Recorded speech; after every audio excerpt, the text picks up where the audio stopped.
Primera de Tesalonicenses, capítulo 5, versículo 1 al 8 más o menos vamos a andar si nos da el tiempo. Estamos estudiando este libro de las Escrituras versículo a versículo. Así que nos alegramos mucho con la noticia de Miguel y Elisa. Qué lindo, la iglesia se está llenando de bebés, ¿no? Qué bueno es eso. Bueno, y pienso que van a venir muchos más después todavía.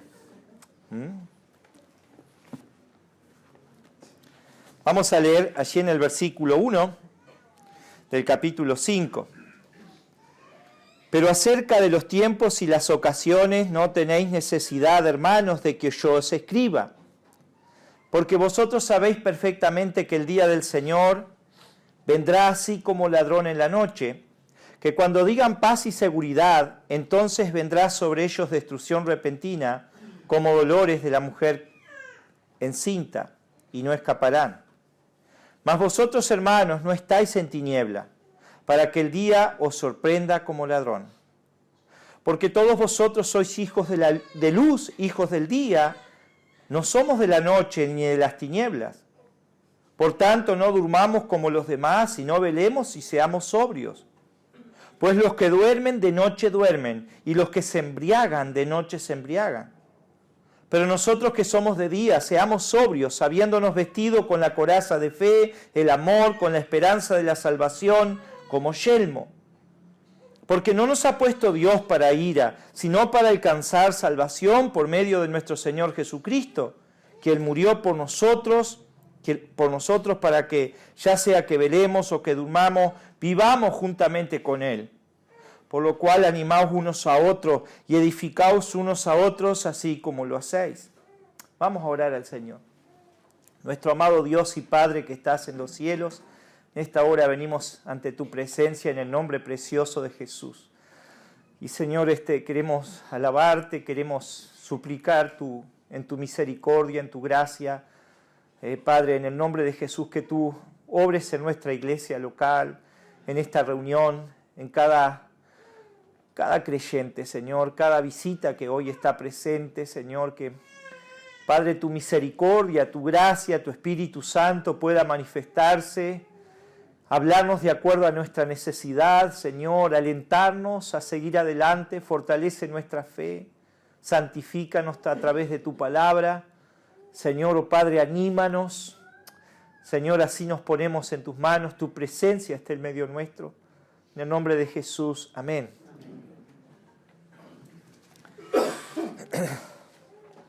Comienza allí el versículo 1, dice, pero acerca de los tiempos y de las ocasiones no tenéis necesidad, hermano, de que yo os escriba.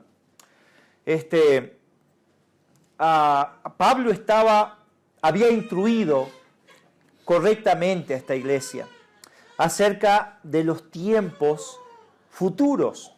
Pablo había enseñado a la iglesia acerca de los acontecimientos proféticos. Por eso es importante, hermanos, que nosotros sepamos. Recuerdan que yo decía que la iglesia de los tesalonicenses, Pablo estuvo 3 meses con ellos. Y después se fue. En esos 3 meses que estuvo en Tesalónica, Pablo levantó la iglesia y no solamente les enseñó acerca de la fe, la salvación, el perdón, el arrepentimiento, sino que Pablo tuvo tiempo para instruirlos, inclusive, aún en los tiempos proféticos, en qué va a suceder, cuál será el fin, ¿verdad? ¿Qué va a pasar? ¿Qué dice la Biblia acerca del futuro? Y esta iglesia estaba bien instruida y Pablo ahora repasa esa instrucción. Por eso él dice, ¿verdad? Pero acerca de los tiempos y las ocasiones no tenéis necesidad, hermano, de que os escriba. Ahora, Pablo sigue hablando acerca de los acontecimientos futuros. Recuerdan que en el capítulo 4, desde el versículo 13 hasta el versículo 18, el apóstol Pablo estuvo hablando del primer acontecimiento que va a ocurrir. Todavía no es necesario, pero el primer acontecimiento. El primer acontecimiento que va a ocurrir profético, hermanos, ¿cuál es? El rapto, el arrebatamiento. Exactamente. Y Pablo describe aquí, ¿verdad? ¿Recuerdan? Porque el Señor mismo, con voz de mando, con voz de arcángel, descenderá del cielo. Los muertos en Cristo resucitarán primero, luego nosotros, los que hayamos quedado, seremos arrebatados juntamente para estar con el Señor, para recibir al Señor en el aire y estar siempre con el Señor. Entonces Pablo describe ese primer acontecimiento, hermanos, el primer acontecimiento profético de la Biblia. Cristo viene por su iglesia. Es el arrebatamiento. Ya eso fue el mensaje pasado. Ahora, Pablo sigue describiendo cuáles son los siguientes acontecimientos. Y él usa, por ejemplo, ¿verdad?, allí en el versículo 1, acerca de los tiempos. Esta palabra tiempos, el griego cronos, y lo que habla acerca, esta palabra tiempos habla acerca de tiempos como horas. De hecho, de ahí viene la palabra cronómetro, minutos, días, un tiempo marcado. La otra palabra que aparece allí acerca de los tiempos y de las ocasiones, la palabra ocasiones es la palabra griega kairos y significa tiempo oportuno. ¿A qué voy, hermanos? Dios tiene sus tiempos determinados. Dios tiene sus tiempos determinados. Nosotros no sabemos cuándo será el rapto de la iglesia. Pero después del rapto de la iglesia, otro acontecimiento que va a pasar, hermanos, comienza en la tierra la gran tribulación y vendrá lo que dice allí el versículo 2. Porque vosotros sabéis perfectamente que el día del Señor vendrá así como ladrón en la noche. El día del Señor es un día de juicio sobre la tierra. Y estos tiempos, hermanos, están determinados. Crea el mundo o no crea. Así como estaba determinado que un día el Mesías, el Salvador, iba a morir. A nacer en este mundo y luego iba a morir. Los profetas cientos de años habían hablado acerca del Mesías y se cumplió. Y todas las profecías que la palabra de Dios que Dios ha dado se han cumplido. Y por lo tanto se van a cumplir. El día está determinado. El tiempo está determinado. Hermanos, Dios tiene nuestros días en sus manos. Aún nuestra vida está determinada. Por eso qué bueno es buscar a Dios en tiempo oportuno. Qué bueno es buscar a Dios a tiempo. Qué bueno es arreglar nuestras cuentas con Dios. Dice la Biblia en Isaías, buscad a Jehová mientras pueda ser hallado. Llamadle en tanto que está cercano. ¿Quién de nosotros tiene la vida asegurada mañana? ¿Quién de nosotros puede decir yo voy a vivir tantos años? No sabemos, hermanos. Qué bueno es que el día que partamos y Dios nos llame a su presencia, podamos estar preparados. Entonces, hermanos, por supuesto, hay gente, hermano, que se ríe y que se burla. Cuando los cristianos hablamos de que nuestra esperanza es que Cristo va a venir a este mundo, a llevar a la iglesia, que Cristo un día va a traer juicio sobre la tierra.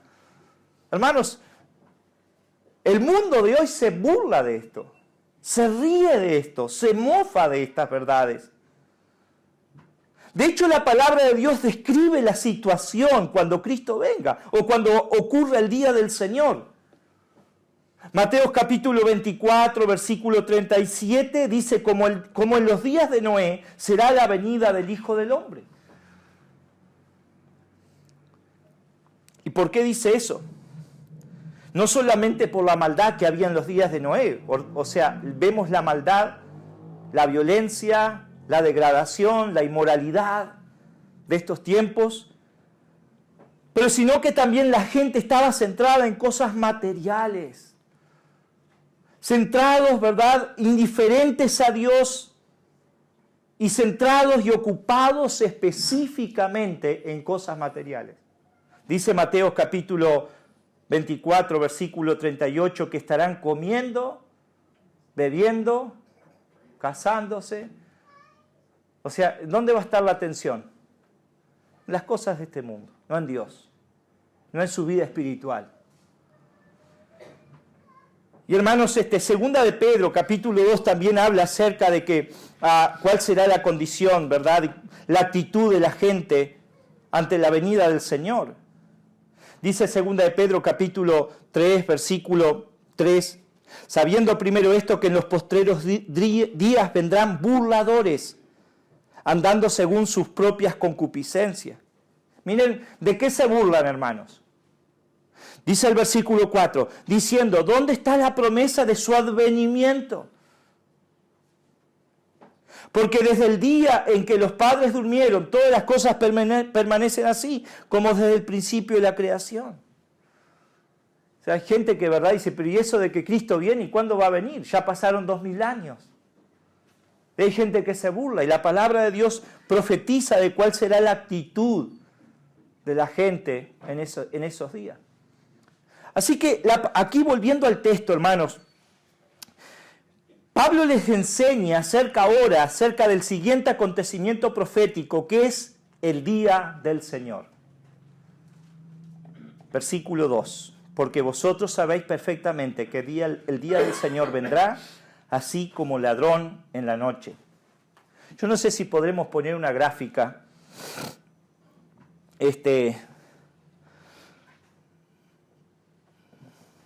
Bueno, creo que no es tan grande, pero no sé si se puede agrandar.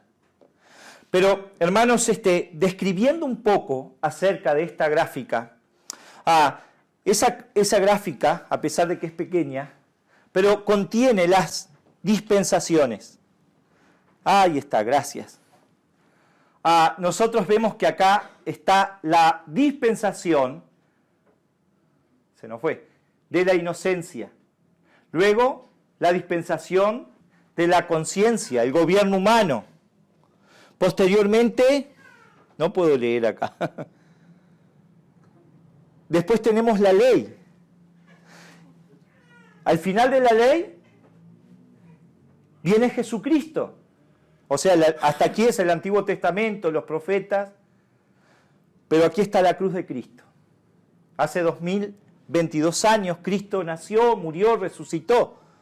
Nosotros estamos en este periodo, en el periodo de la gracia. Hoy, por fe en el Señor Jesucristo, somos salvos por gracia. ¿Cuándo termina este periodo? Termina, hermanos, en el rapto de la iglesia, el arrebatamiento. Posteriormente comienza un periodo de 7 años de gran tribulación, donde los juicios del libro de Apocalipsis, también Mateo capítulo 24, caerán sobre la tierra. Finaliza ese periodo de 7 años con la venida del Señor Jesucristo, con la iglesia, a establecer su reino milenial. Ahora, ¿cuándo sucede el día del Señor? El día del Señor, hermanos, sucede al final de los 7 años, al final de la gran tribulación. Entonces, hay una gran diferencia, hermanos, entre el rapto y el día del Señor. Algunos se confunden y algunos piensan que inclusive la iglesia va a pasar por la gran tribulación. Pero, por ejemplo, miramos algunas diferencias acerca del día del Señor y el rapto. Al final de la gran tribulación, los creyentes serán reunidos por los ángeles. En el día del Señor, Mateo capítulo 24, versículo 31. En el rapto, hermanos, los creyentes son reunidos de forma personal por el Señor Jesucristo. Cristo mismo viene en persona a buscar su iglesia. En el día del Señor no se menciona la resurrección. Sin embargo, en el rapto de la iglesia, uno de los temas predominantes es la resurrección de los creyentes. En tercer lugar, hermanos, en el rapto no se menciona juicio alguno. Pero el tema predominante en la venida del Señor o en el día del Señor es que Cristo viene a traer juicio sobre la tierra. En el rapto, hermanos, Cristo viene por los suyos. En el día del Señor, hermanos, Cristo viene con los suyos. Viene con la iglesia. En quinto lugar, en el rapto recibiremos al Señor, ¿en dónde? En el aire. 1 de Tesalonicenses, capítulo 4, versículo 17. En el día del Señor, hermanos, regresaremos con el Señor Jesucristo a la tierra. Apocalipsis 19, versículo 14, en adelante. El rapto, hermanos, será, en sexto lugar, instantáneo y secreto. Dice 1 de Corintios 15, versículo 50 al 54, que será en un abrir y cerrar de ojos. Pero sin embargo, hermanos, en el día del Señor, dice Apocalipsis capítulo 1, versículo 7, todo ojo te verá. En séptimo lugar, la segunda venida o el día del Señor no ocurrirá hasta ciertos eventos. O sea, hermanos, el día del Señor tiene que ocurrir ciertos eventos proféticos. Aquellos que tendríamos que dedicar otra reunión, pero sabemos que la gran tribulación van a venir juicios terribles, la tercera parte de la tierra va a ser destruida, el sol se va a oscurecer, se va a levantar un líder mundial llamado el Anticristo, el cual va a establecer un régimen mundial, una religión mundial, una economía mundial, una identificación mundial. Es lo que hoy estamos apuntando, ¿no? La globalización. Este hombre va a presentarse como aquel que va a traer paz y las soluciones del hambre del mundo. Ahora, hermanos, sin embargo, en el rapto de la iglesia, el arrebatamiento es eminente. No tiene que acontecer. Usted dice, bueno, ¿qué tiene que acontecer para el rapto de la iglesia? ¿Qué tiene que acontecer? Diga sin miedo. Nada. No tiene que acontecer nada. Cristo puede venir a llevar su iglesia esta noche. Mañana. Dentro de un mes. No sabemos. Jesucristo dijo el día y la hora. Nadie sabe. Entonces, hermanos, es tan importante entender esto, hermanos. Miren, ¿saben por qué es importante entender la diferencia entre el día del Señor y el rapto? Hermanos, cuando nosotros vamos a la palabra de Dios, vemos que la gran tribulación y el día del Señor es un día de ira y venganza. Es un día de ira. Miren lo que dice Apocalipsis, capítulo 6. Yo les leo rápidamente. Apocalipsis, capítulo 6, versículo 17. Dice, porque el gran día de su ira ha llegado, ¿y quién podrá sostenerse en pie? Capítulo 16, versículo 1. Oí una gran voz que decía, oí una gran voz que decía desde el templo a los 7 ángeles, id y derramad sobre la tierra las 7 copas de la ira de Dios. Ahora, hermanos, esto es el día del Señor. Sin embargo, nosotros, la iglesia, Dios enfatiza en su palabra que Dios no nos ha puesto para qué. Dios no nos ha puesto para ira. Si podemos poner allí 1 Tesalonicenses, capítulo 5, versículo 9. 1 Tesalonicenses 5, 9. Porque no nos ha puesto Dios para ira, sino para alcanzar salvación por medio de nuestro Señor Jesucristo. Y es algo que se reitera, miren, no solamente acá en el versículo 9, miren lo que dice 1 de Tesalonicenses 1:10. Y esperar de los cielos a su Hijo, el cual resucitó de los muertos, a Jesús, que ¿qué? Quien nos libra de ¿qué, hermanos? De la ira venidera. Esa es la esperanza de los creyentes. Mi esperanza es que Cristo venga antes que venga la ira de Dios. antes que venga la gran tribulación, antes que caigan los juicios de Dios. Pero si yo estoy en Cristo, hermano, no tengo que temer, no tengo que preocuparme. Y ese es el aliento que el apóstol Pablo está dando a estos creyentes. Entonces, en primer lugar, es importante entender esto, hermano, porque nosotros no vamos a ser participantes de la ira de Dios. En segundo lugar, hermanos, nosotros vemos que del capítulo 6, donde se desatan todos los juicios de Dios, en el libro de Apocalipsis, hasta el capítulo 19, no se menciona a la iglesia. De hecho, usted lee Mateo capítulo 24, hermanos, y el trato especial, ¿contra quién es? La gran tribulación va a ser un tiempo específico que Dios va a tratar, ¿saben con quién? Con Israel, con los judíos. Si bien gentiles se van a poder convertir en la gran tribulación, pero ¿saben qué, hermanos? Sobre todo, dice Jeremías 37, será un tiempo de aflicción para Jacob. O sea, Dios va a estar tratando, Jacob es una referencia al pueblo de Dios, a Israel. Por eso, hermanos, cuando uno lee Mateo capítulo 24, versículo 20, dice, cuidado que vuestra huida no sea en qué, en día de reposo, dice. Entonces, hermanos, ¿la iglesia guarda el día de reposo? No guardamos el día de reposo. No estamos bajo la ley. ¿Quién guarda el día de reposo? Los adventistas y los judíos.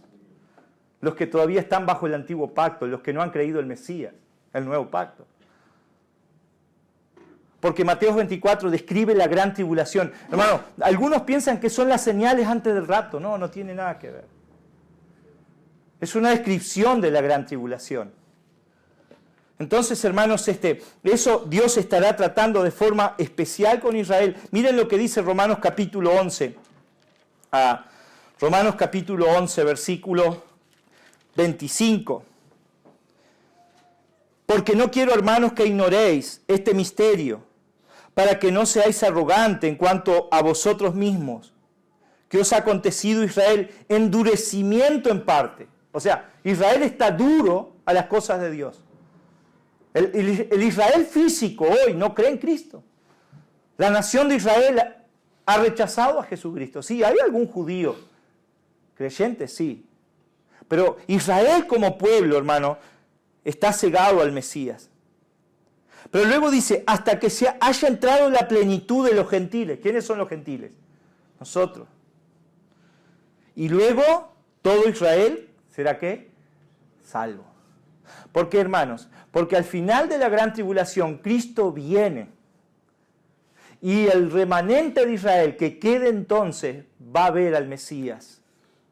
¿Y saben qué dice las profecías de los profetas? Dice, y mirarán a aquel que traspasaron y llorarán.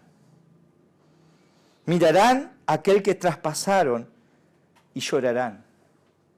Porque ellos se van a reconocer que aquel que negaron como pueblo, ¿verdad?, es el Mesías.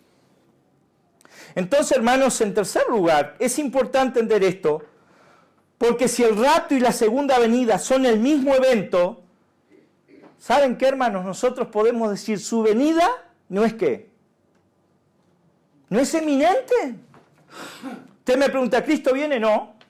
No, porque tiene que construirse el templo en Jerusalén, tiene que levantarse el anticristo, tiene que suceder una cantidad de profecía antes que venga el día del Señor.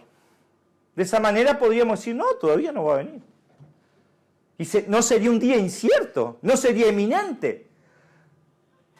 Pero es eminente porque el rapto es antes. Y ahí es cuando nosotros tenemos que velar y estar preparados.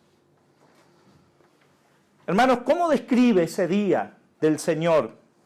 Aparece 19 veces en el Antiguo Testamento y 4 veces en el Nuevo. Yo voy a leer algunos pasajes de las profecías del Antiguo Testamento, hermanos. Pero algo corto, no es necesario que usted me siga. Pero dice Isaías 61:2, día de venganza. Joel capítulo 2, versículo 30, sangre, humo, en la tierra y en los cielos.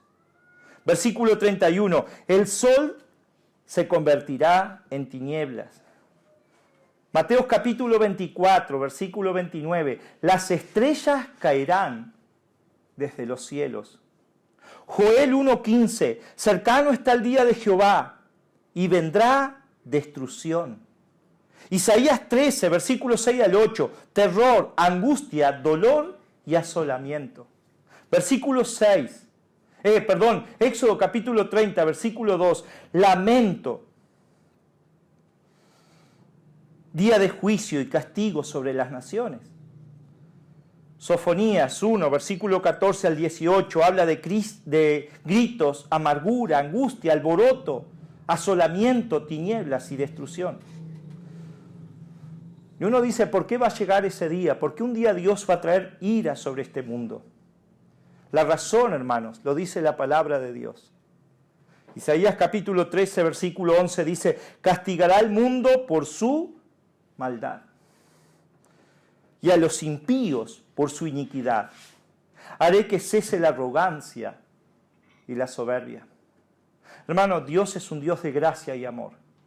Y ofrece perdón y salvación a todo aquel que cree y se arrepiente. Pero aquellos que son soberbios ante su Creador, rebeldes, que no se arrepienten, un día Dios los juzgará. 6 ocasiones se describe como día grande y terrible, y 4 como día de venganza. Día de juicio contra los que rechazan a Dios y no obedecen su voluntad. Entonces, hermanos, es interesante que nosotros vayamos entendiendo estos acontecimientos proféticos y lo que el apóstol Pablo está desarrollando.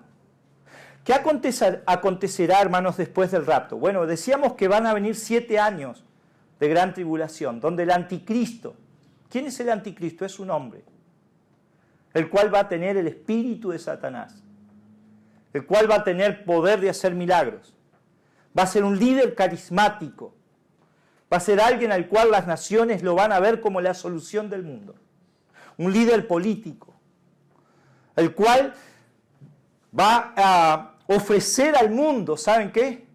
Las soluciones al día de hoy. Nosotros vivimos un mundo convulsionado por la guerra, en diferentes lugares, hambre.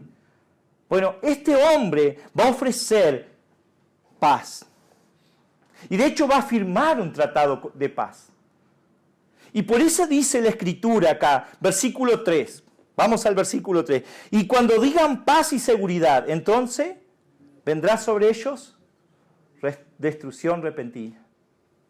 Cuando digan paz y seguridad, hermanos, el hombre sin Dios siempre está buscando la paz. Una de las cosas que busca el hombre, sea creyente, sea ateo, sea lo que sea, ¿sabe qué busca? Busca 2 cosas: paz y seguridad. Y las busca, ¿verdad?, a través del poder político, a través del poder económico, a través de sus bienes, a través de, tantos medios y tantas cosas. Porque él quiere sentirse en paz y seguro. Pero hermanos, solamente Dios puede darnos paz y solamente Dios puede darnos seguridad. De hecho, el hombre, ¿verdad?, el anticristo va a tratar de crear paz y va a ser una falsa paz. Porque cuando digan paz, vendrá destrucción. Uno mira, ¿verdad?, los movimientos del hombre tratando de buscar paz y hacer paz, y es un fracaso. A veces hasta paradójico, porque uno mira en los informativos gente que va pidiendo paz, y van con pancartas diciendo paz, paz. Pero a la medida que van pidiendo paz, van destruyendo todo lo que está al paso. En vez de lograr paz, lo que traen es caos, destrucción. Pero también individualmente, ¿cuántos de nosotros buscamos por años la paz y no la encontrábamos? Y buscábamos quizás en tantas cosas. Pero esa paz vino cuando conocimos a Jesucristo. Y hermanos, hoy la única seguridad para el hombre, el único que te puede defender, guardar, seguro, es Dios. Eso es lo que decía David en el Salmo 91, ¿recuerdan? El que habita el abrigo de Dios morará bajo la sombra del Omnipotente. Diré yo a Jehová, esperanza mía. ¿Qué dice? Castillo mío, fortaleza mía, roca mía, mi libertador, mi escudo. O sea, ¿qué está diciendo David? Él es mi seguridad, Él es mi confianza. El Salmo 20, versículo 7 dice, ellos confían en carros y otros en caballos. Nosotros confiamos en Jehová. Ahora sigue diciendo el versículo 4, más vosotros, hermanos, no estáis en tinieblas para que el día os sorprenda como ladrón. Porque todos vosotros sois hijos de luz, hijos del día. No somos de la noche ni de las tinieblas. Saben, hermanos, que la palabra describe en este mundo dos reinos. El reino de la luz y el reino de las tinieblas. El reino de las tinieblas representa el gobierno, la esfera donde Satanás opera. Y todos aquellos que están bajo su dominio, su influencia. Por lo tanto, también el reino de la luz representa el reino de Cristo y todos aquellos que han rendido sus vidas a Él. El reino de las tinieblas, hermanos, o estar en tinieblas, significa todos aquellos que todavía están en tinieblas espirituales, ignorando la verdad, ignorando a Dios, al verdadero Dios. Hoy vivimos en un mundo espiritualmente en tinieblas, donde la gente cree en cualquier cosa.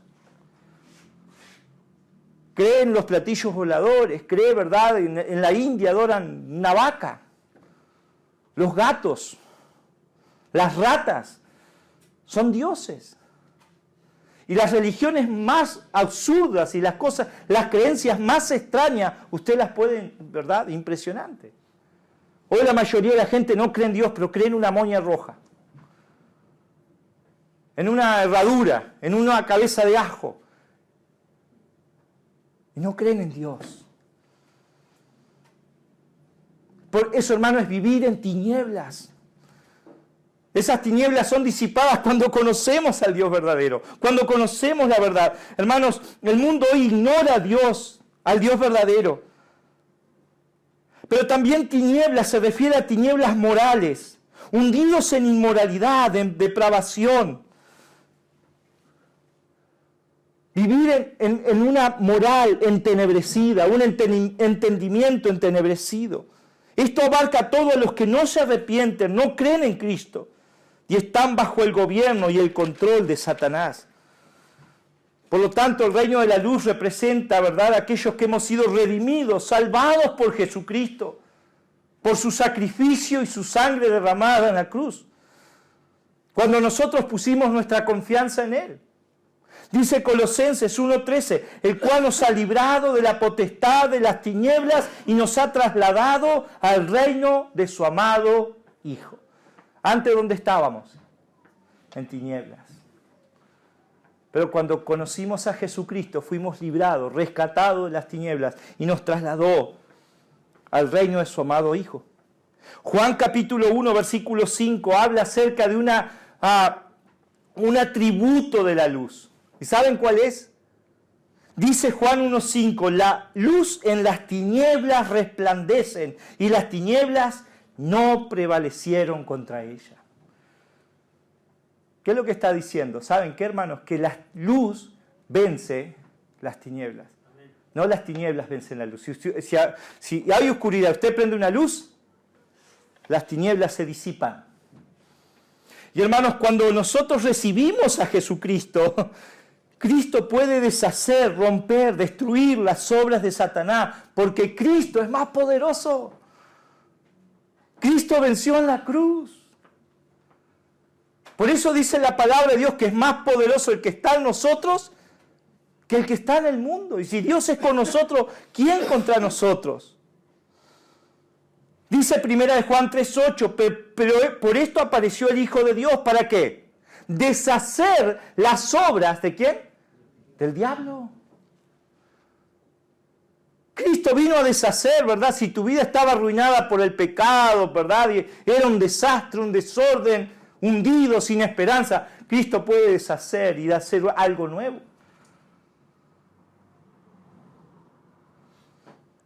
Él tiene el poder de hacerlo si tú rindes tu vida a Él.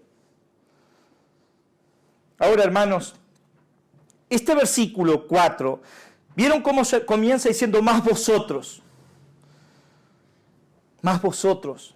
Claramente, en este pasaje hay una distinción entre dos grupos.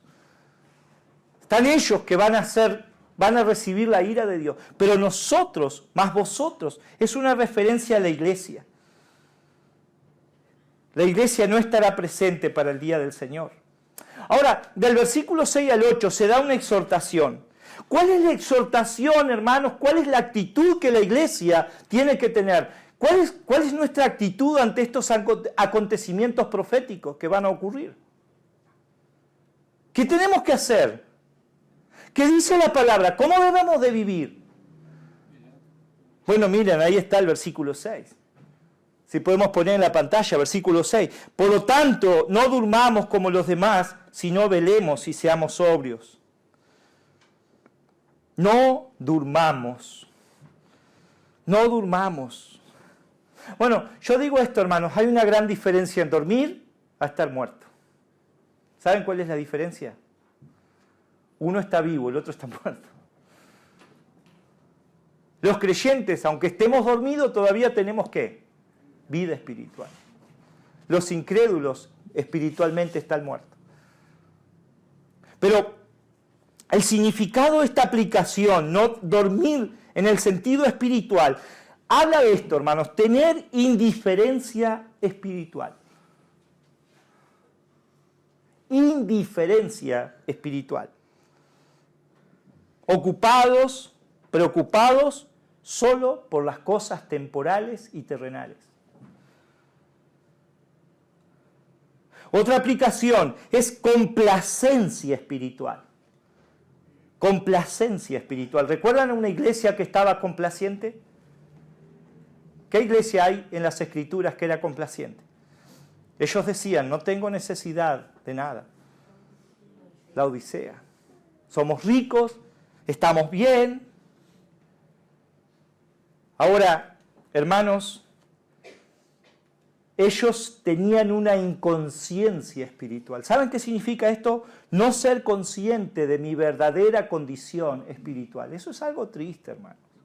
Es algo terrible. O sea, hermanos, ¿saben qué es terrible? Que yo no me dé cuenta de cómo estoy delante de Dios. Que quizás vengo, ¿verdad?, cuesta abajo y no me doy cuenta.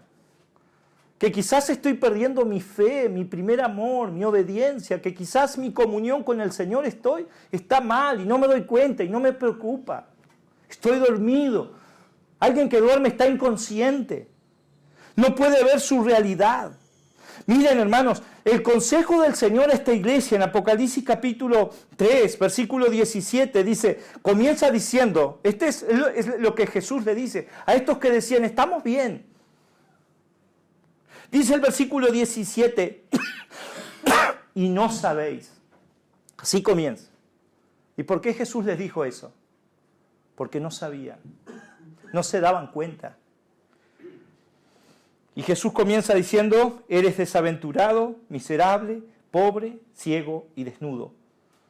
Y luego Jesús dice en el verso 18, que unjas tus ojos para que veas.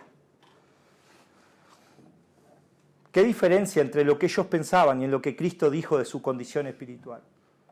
Yo pensaba mientras estudiaba este mensaje, hermanos, si Cristo hiciera un diagnóstico espiritual, una carta escrita para tu vida, para cada uno de nosotros, ¿qué escribiría? Si vos ponés en una hoja, ¿verdad?, lo que tú pensás de ti, pero por otro lado, Cristo escribe lo que piensa de ti. Y compararíamos eso, hermanos. ¿Qué veríamos en eso? Entonces, hermanos, la exhortación, en primer lugar, es no durmamos. En segundo lugar, dice velemos. La palabra velar es la idea de estar despierto espiritualmente. También transmite la idea de alguien que vela, pero de pie. No es solamente estar despierto, pero no, es alguien que está alerta. O sea, es casi como aquel centinela o soldado que está vigilando, cuidando. Una atalaya, exactamente.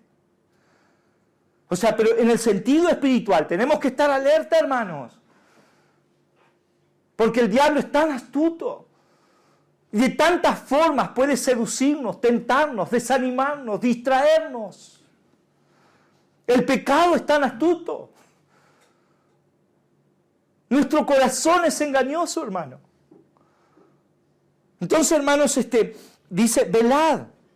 En tercer lugar, usa la palabra sobrio. Ahora, sobrio es lo contrario a ebrio.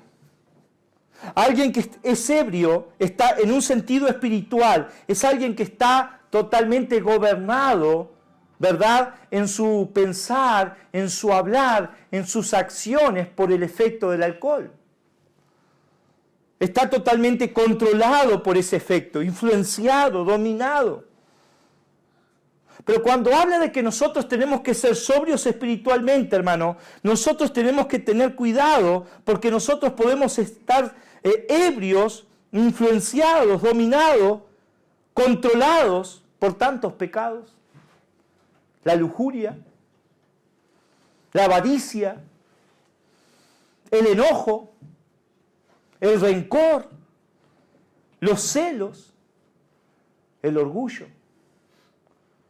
Por eso, hermanos, la exhortación de Pedro acá a estos cristianos, ustedes miren, ante estos acontecimientos que van a ocurrir, ¿cuál debe ser mi actitud? Si Dios va a destruir el cielo y la tierra y va a traer juicio sobre los pecadores, ¿cuál debe ser la actitud de la iglesia? Ya que hemos recibido una salvación tan grande, ya que Dios nos ha librado de la ira venidera, ya que por su gracia y su amor, hermanos, hemos sido perdonados. Miren lo que dice la exhortación de 2 de Pedro, capítulo 3, versículo 11. Puesto que todas estas cosas han de ser deshechas, ¿cómo no debéis vosotros andar en qué? En santa y piadosa manera de vivir. ¡Ah! ¡Qué exhortación!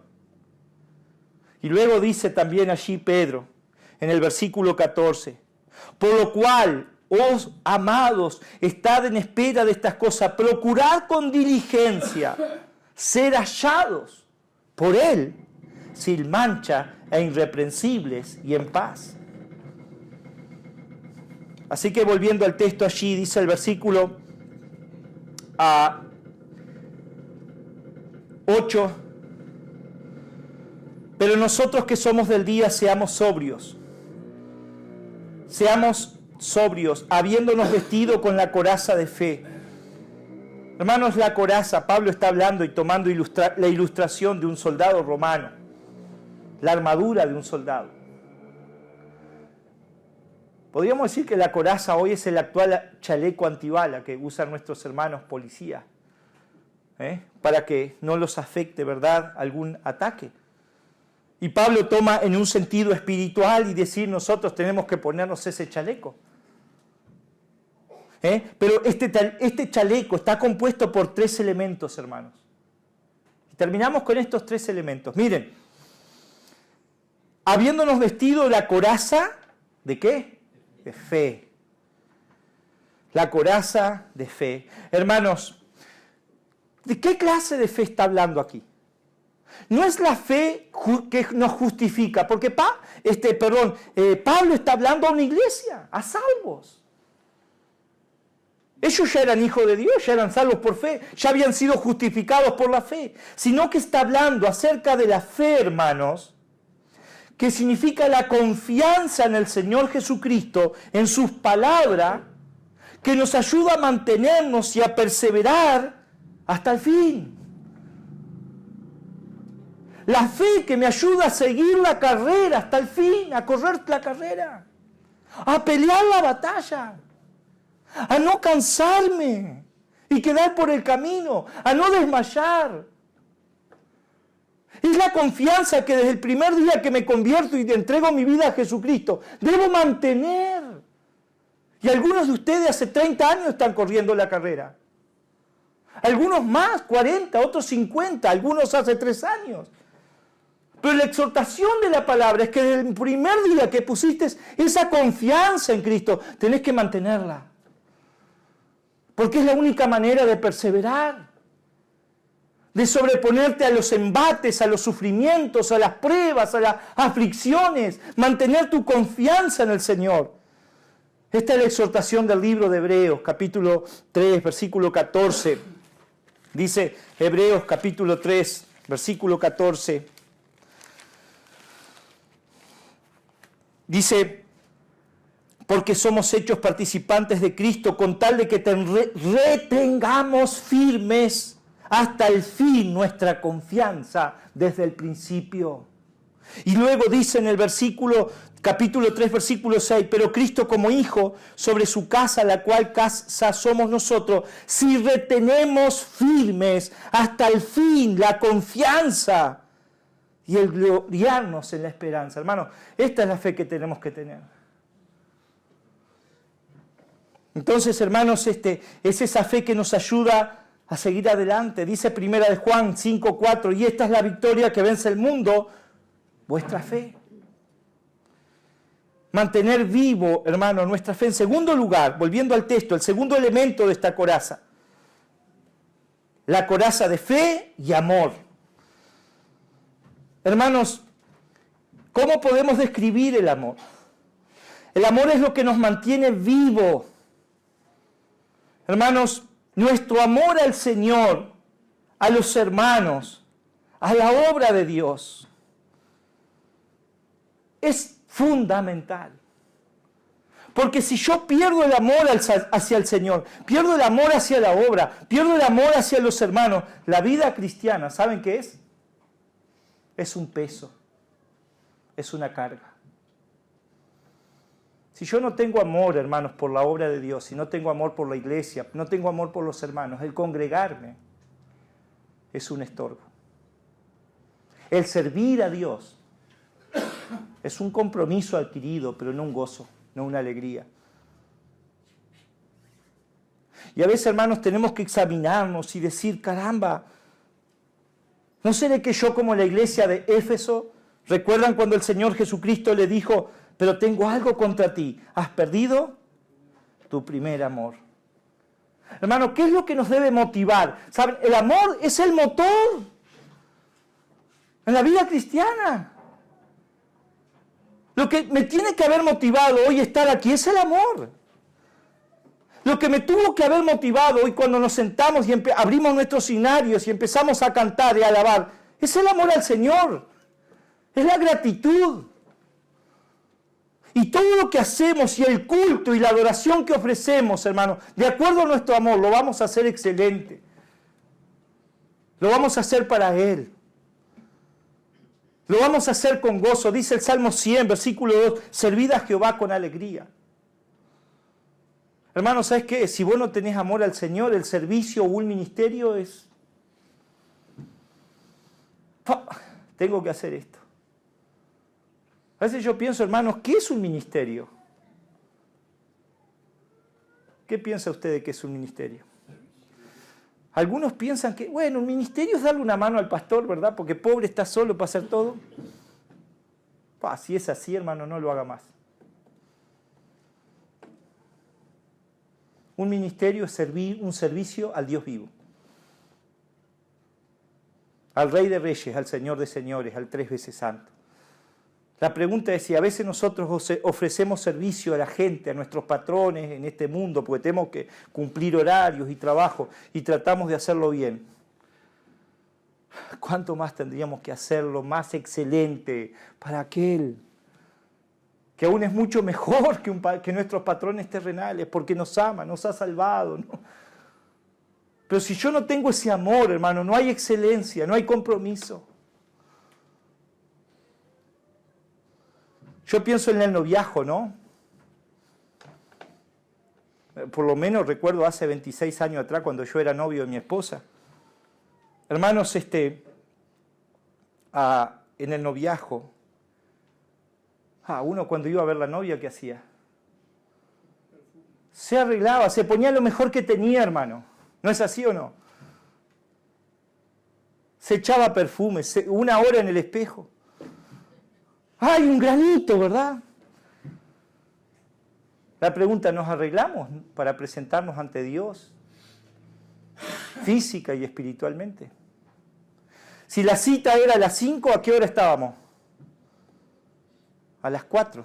No importa que estuviera lloviendo, frío, invierno. Si teníamos que viajar 40 kilómetros.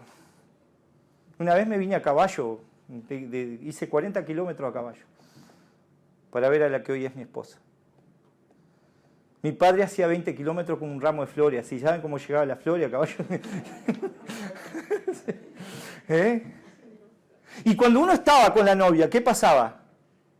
Ah, ya media hora, qué aburrido, me voy para atrás. ¿Cuál era el factor, hermano, que te mantenía vivo, que te disfrutabas, que te llevaba a todo eso? ¿Cuál es el factor, hermano? El amor. ¿Verdad que a veces nos falta amor, hermano?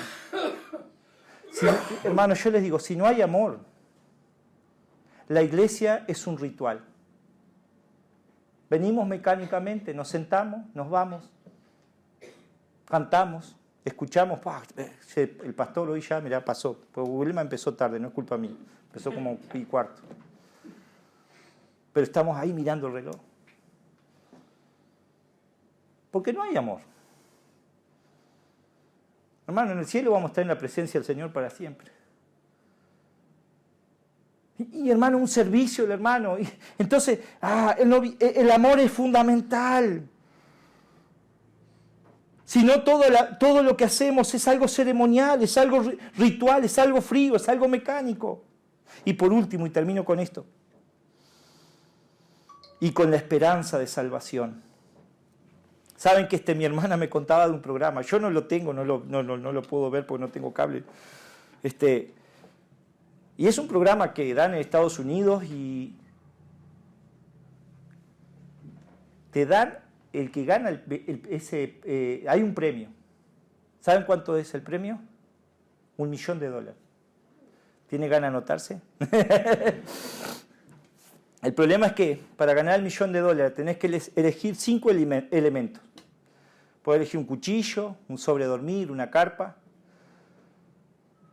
Y tenés que estar 6 meses en Alaska, donde hay un frío, creo que a veces 30 grados bajo cero, y tenés que sobrevivir.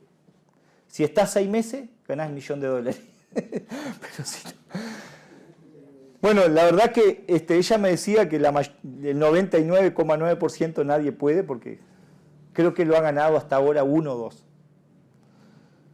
Pero el punto es y yo digo, qué buena ilustración. Esa gente come carne cruda, pasa frío, se esfuerza, porque tiene su mirada puesta ¿en dónde? En el premio.